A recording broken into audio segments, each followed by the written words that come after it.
अभी हमारे बीच में भक्ति से पहले पधारने वाले हैं। आज हमारे साथ में जुड़ चुके हैं हमारे आदरणीय पंडित श्री निखिल जी साहब, वो जुड़ चुके हैं। भैया जी, मैं चैतन्य विद्या निकेतन और चेतन धाम की ओर से आपका बहुत बहुत धन्यवाद ज्ञापित करता हूं कि आपने हमें समय दिया और समय देते हुए आज चैतन्य आरती को आप संबोधन देने के पधारे।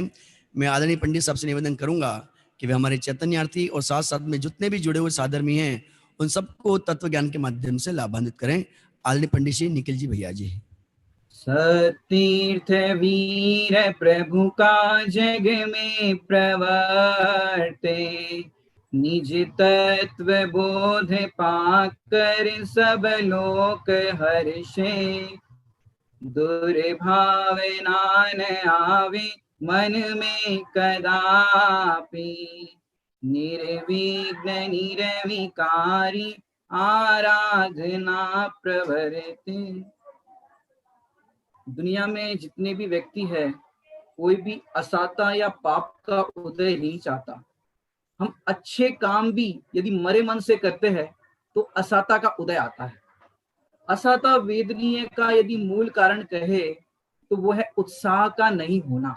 आज थोड़ी आध्यात्मिक चर्चा भी करेंगे और चरणानुयोग परिप्रेक्ष्य में भी चर्चा करेंगे, क्योंकि क्या होता है आजकल के जो बच्चे होते हैं उनके अंदर बाहर की दुनियादारी में तो उत्साह आता है, लेकिन जो अपने हित के काम है उसमें उत्साह नहीं आता। अपन थोड़ा पढ़ाई के देखे, खा रहे तो खा रहे हैं, हो रहे तो 10 मिनट के अंदर हो सकता है, उसके लिए 30 मिनट लगा देते। अब अनुत्साह से करते इसलिए 30 मिनट लगती है। अगर आप लोगों को बताए कि कोई मुंबई से अगर कोई हो तो समझ सकता है कि यदि हम अनुत्साह से सुबह उठे और अनुत्साह से काम करें तो क्या होगा कि हमारी ट्रेन मिस हो जाएगी, बच्चों को स्कूल जाना हो तो बच्चों की बस मिस हो जाएगी। ऐसे उत्साह का होना ये साता वेदनीय का कारण है और अनुत्साह का होना ये असाता वेदनीय का कारण है, क्योंकि हम अनुत्साह एक कार्य में नहीं करते, हर काम में होता जाता है। इसलिए कई लोग तो बहाने बनाते हैं कि भैया हमको स्वाध्याय का समय नहीं मिलता, प्रवचन सुनते हैं तो समझ में नहीं आता। तो क्यों समझ में नहीं आता? पढ़ते हैं तो क्यों समझ में नहीं आता? कि भाई अनुत्साह से सुनते हो, अनुत्साह से पढ़ते हो, और इसके कारण क्या होता है, आप प्रक्षाल करने भी चले जाओ, भगवान की पूजन करने भी चले जाओ, तो वहां पर भी क्या होगा, रोबोटिक क्रिया, मतलब रोज रूटीन जो कर रहे हो, अर्घ चढ़ा रहे हो, ये रोबोटिक क्रिया आपकी चलती रहेगी। पढ़ने में भी आपका फोकस इसलिए नहीं रहता। मैंने बच्चे जो पढ़ते हैं तो क्या होता है, 5 मिनट के अंदर एक आंसर याद करना चाहिए, अब उस आंसर को याद करने के लिए 30 मिनट लग जाते हैं। तो क्यों नहीं होता? क्योंकि अनुत्साह से पढ़ते हैं, फोकस लगा के नहीं पढ़ते। और एक बात मैं बच्चों से कहना चाहूंगा, चाहे धार्मिक विषय हो या आपके लौकिक पढ़ाई के विषय हो, आप जिस भी सब्जेक्ट को समझते हो कि ये कठिन है, तो आप कठिन मान करके यदि पढ़ते हो या सुनते हो उस विषय को, तो आपको डेफिनेटली वो विषय समझ में नहीं आएगा। क्यों नहीं आएगा? यदि कर्णानुयोग परिप्रेक्ष्य से अगर कहे तो संक्रमण हो जाता है। माने जिस भाव से अपन पढ़ते हैं वे समझ में नहीं आएगा, तो वैसा ही संक्रमण हो जाता है कि हमें समझ में नहीं आता। आप जरा सोचो, आप भोजन, जैसे बड़े लोगों से कहना चाहूंगा कि आप लोग भोजन करने जाते हो कई रिश्तेदारों के यहाँ, समझो समधी के यहाँ भोजन करने गए, अब समधन जी अनुत्साह से रोटी परोसे, अनुत्साह से पूड़ी परोसे, अनुत्साह से भोजन परोसे, बताओ भोजन करने का आनंद आता है कि नहीं आता? आप कहोगे नहीं आता। वहां भोजन परोसने वाला भी उत्साही हो तो भोजन करने का आनंद आता है। जैसे आपको आम रस परोस रहे थे और आपने एक बार मना कर दिया और उन्होंने दोबारा पूछा ही नहीं, तो आपको कैसा लगता है? माने वो तो बस परोसने आए और चले गए, माने रोबोटिक क्रिया की तरह। उत्साह से नहीं परोसे, तो उत्साह से नहीं परोसे भोजन, तो आपको भोजन करने में आनंद नहीं आता। ऐसे 3 लोक की नाथ की आप पूजा करते हो, यदि वहां पर अनुत्साह करोगे तो आपको, हालांकि 3 लोग के नाथ तो वीतरागी होते हैं, वो ऐसा नहीं कि जगह छोड़ करके चले जाएंगे, लेकिन वहां पर भी अगर आप उत्साह से पूजन नहीं करते तो आपको उसका फल भी नहीं मिलेगा। बड़े पंडित जी साहब के पास एक व्यक्ति गए और उन्होंने पूछा कि पंडित साहब से कहा कि पंडित साहब, आजकल बाजार के अंदर ऐसे फीके फीके रस, फीके माने नीरस फल मिलते हैं, बाहर से तो बहुत अच्छे फल दिखते हैं लेकिन उसको सेवन करो तो नीरस से होते हैं। तो पंडित साहब ने तुरंत जवाब दिया, यदि तुमने नीरसता से पूजन करी तो तुम्हारा फल भी नीरस आ रहा है। तुमने स्वाध्याय नीरसता से किया तो उसके फल भी नीरस आ रहे हैं। तो हम जो कोई भी काम करें उत्साह से करें, क्योंकि उत्साह से करने वाले कार्य सफल होते हैं। ये आप लौकिक जीवन में भी लगाना और पारलौकिक जीवन में भी लगाना, दोनों को हम बताएंगे। क्योंकि आजकल बच्चे पढ़ाई करते हैं तो क्या होता है, 90% बच्चे अभी वर्तमान में देखो आप, तो इतने डिग्री वाले बच्चे होने पर भी बेरोजगार है। क्यों? उन्होंने पढ़ते समय अनुत्साह से पढ़ा।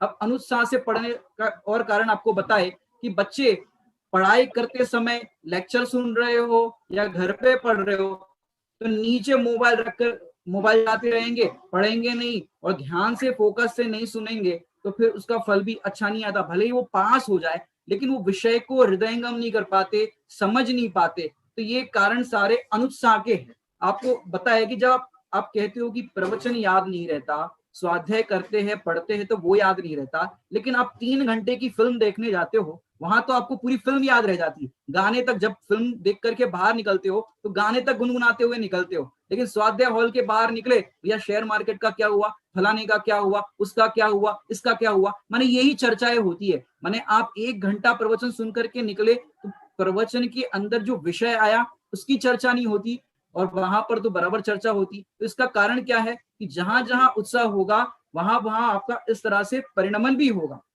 आप देखो, छोटा सा जो बालक होता है, जिन मंदिर के अंदर जाता है तो वो बड़ों को देखता है कि बड़े कैसे दर्शन कर रहे हैं, पापा जी कैसे दर्शन कर रहे हैं, तो बच्चा वैसे ही हाथ जोड़ता है, बच्चा वैसे ही इस तरह से 3 बार आवर्तन करता है, परिक्रमा करता है। तो बालक जो है वो बड़ों को देख करके वो सीखते जाता है। क्यों? वो बालक जिज्ञासु है, उत्साहित है सीखने के लिए।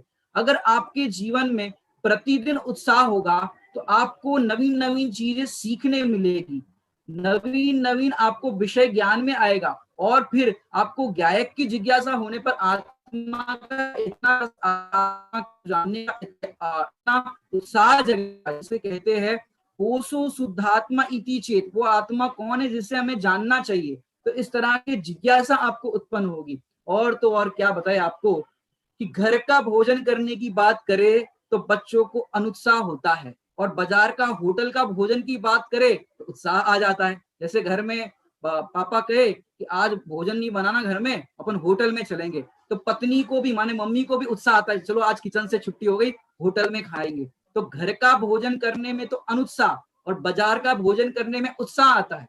लेकिन भैया बाजार का भोजन कैसा होता है आपको क्या बताए, हम अपने प्रत्यक्ष जीवन की बात बताए कि अब से लगभग 10 साल पुरानी बात बताए कि जब हम बाजार का होटल का भोजन करते थे, तो मैं जब जहाँ जॉब करता था तो ऑफिस के नीचे ही मैंने देखा कि वो चाय वाला है। तो चाय वाले ने क्या किया, शक्कर का एक डिब्बा था, उसमें शक्कर के डिब्बे में चींटियां अप एंड डाउन हो रही थी। अब उसने तो उस पर ध्यान नहीं दिया, चम्मच डाली और सीधा चाय के पतीले में डाल दी। अब विचार करो, उनको इतना भी विवेक नहीं है। अब बताओ बाजार की चाय कौन पिएगा। और आपको देखना हो तो बाजार की चाय के अंदर पोस्टर पेंट जो आता है, पोस्टर कलर आते हैं, उसका दूध बनाया जाता है। ऐसे सिंथेटिक मिल्क कितने होते हैं, वैसे चाय बनती है।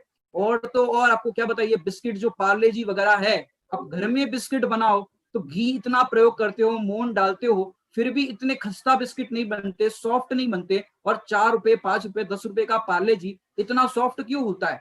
आपको पता है जितने भी बाजार के अंदर ये घी का प्रयोग किया जाता है, वो सारे घी का प्रयोग आप देखो तो ये जो सुअर होता है पियाजी, उसकी चर्बी निकाल निकाल करके जो तरल पदार्थ होता है, उसी घी का प्रयोग ये होटल के अंदर, बिस्किट के अंदर, ये तमाम चीजों में किया जाता है।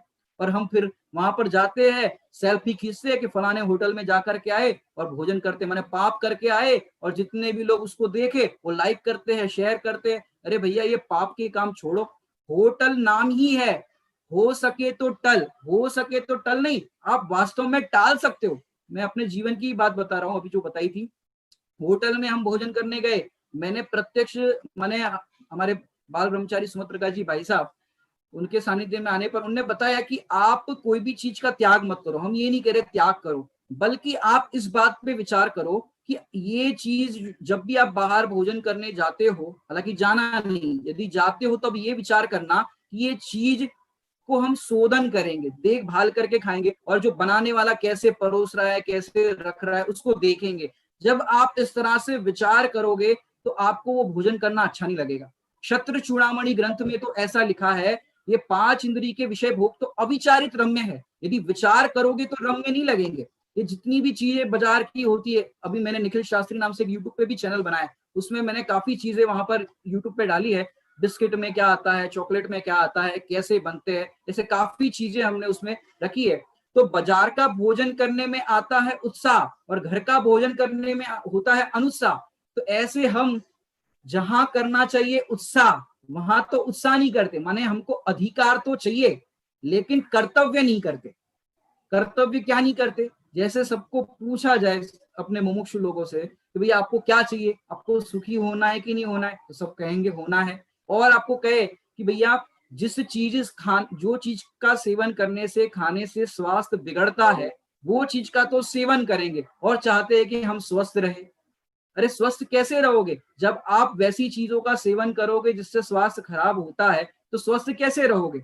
इसलिए क्या करना, अगर कर्तव्य करोगे तो अधिकार मिलेगा। अब आप सबको चाहिए सम्यक दर्शन, अब सम्यक दर्शन के लिए कर्तव्य नहीं करोगे तो आपको अधिकार कहां से मिलेगा।